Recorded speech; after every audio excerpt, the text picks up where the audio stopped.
years ago, Dan O'Brien met a cop's worst enemy. Fear. She's beautiful. He thought the past was behind him.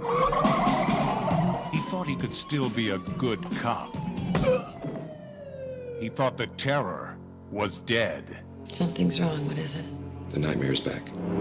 There's nothing wrong with being afraid, O'Brien. You came up against a monster. 3 years ago, Simon Moon slaughtered 22 women, but 12 more were killed by copycats.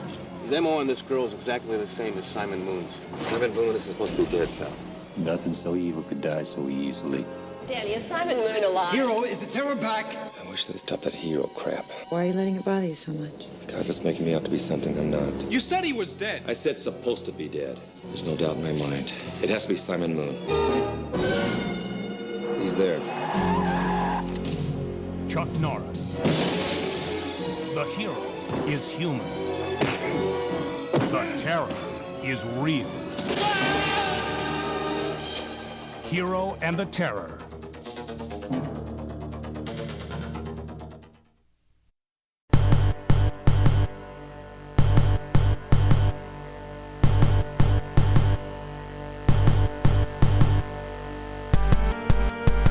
What's up, ladies and gentlemen, back again with another video, and today we're going to be reviewing Hero and the Terror, starring martial arts legend Chuck Norris, directed by William Tatman, and the film and screenplay was written by Michael Blodgett and Dennis Shayak.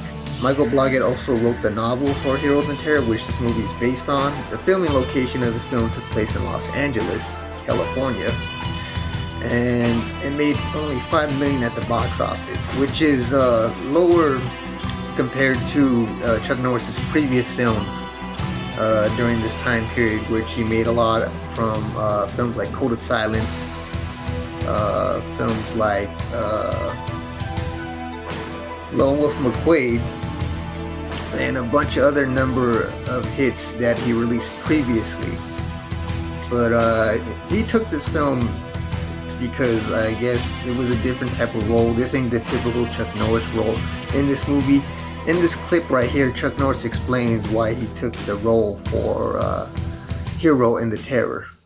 Talking about a little bit here. Hero and the Terror, you being the hero, and O'Halloran, I guess, being the terror, Yes, right? Yeah. Even though the title suggests lots of action, and there is a lot of action in it, it's also a chance to see you in a romantic sort of role. Now, what was the idea behind your doing that? Well, when Ray Wagner, the producer of Hero and the Terror, who had also produced Code of Silence, brought the screenplay Hero and the Terror to me. By the way, it was the same writer that wrote Code of Silence that wrote Hero and the Terror, by the way. And I read it, and I really liked the screenplay. But I thought, you know, it's kind of a departure from most of the films that I've done, closer to Code of Silence. But I thought, if I'm going to broaden my character, this would be the screenplay to do it. So I actually took the screenplay around to my brother, who's the director, and my manager to get their opinion. And they suggested that I do the film. So I did do it because what Hero has over many of my other films is it has more depth. It's much more multi-dimensional than most of my films. Most of my films is Chuck Norris, the man in the arena, the fighting machine, which we have in Hero and the Terror, but it also has the other side of my character, the sensitive, vulnerable side, a man who has a relationship with a woman, who, a quick synopsis of the movie is, you know, he's a cop who encounters a killer that almost beats him to death. And from that encounter, being a police officer, he starts doubting himself and his abilities as a police officer, to the point of having nightmares of that encounter and having to seek therapy. And his therapist is a woman, and they become romantically involved. And she starts bearing his child. But she won't marry him because he has too many psychological problems dealing with this terror, this psychotic killer. And this Chuck Norris film is considered to be highly underrated compared to his previous works. There are some fight scenes, there are action, but there's also, like I said, how he explained in the clip, it goes into character depth, plus he shows more of his acting chops in this film, you know, sense of drama and stuff. If you're looking forward to watching this movie, it's available on Tubi TV, which you can watch for free, or you can get yourself a Blu-ray or DVD copy off of Amazon or eBay. I think it's a very good movie, despite it not making that much at the box office. I think the reason why it probably came in so low is because it wasn't your typical Chuck Norris film. He was trying to expand his acting resume by taking, I guess, different type of roles right there. Still within action genre, but you know, different as far as the acting is concerned. He wanted to improve in his acting resume. You know, now he's not just known as being, you know, Chuck Norris the fighter, Chuck Norris the martial artist. But yeah, I would say that it is an entertaining flick. You know, there are some funny moments in the film.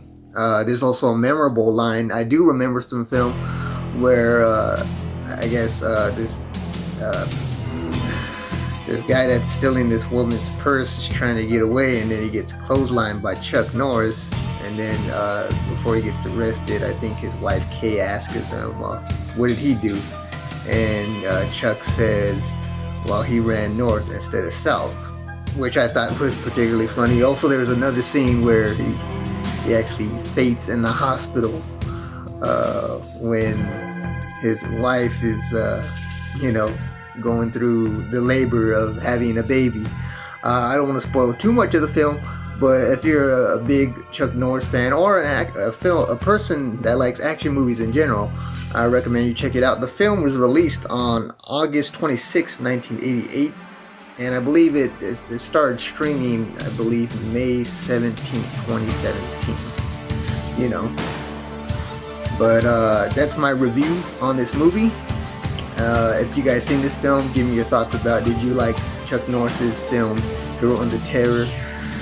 What did you like about it? What you didn't like about it? Tell me your favorite Chuck Norris movie below, and I'll see you guys around for the next video. Alright, later. Peace!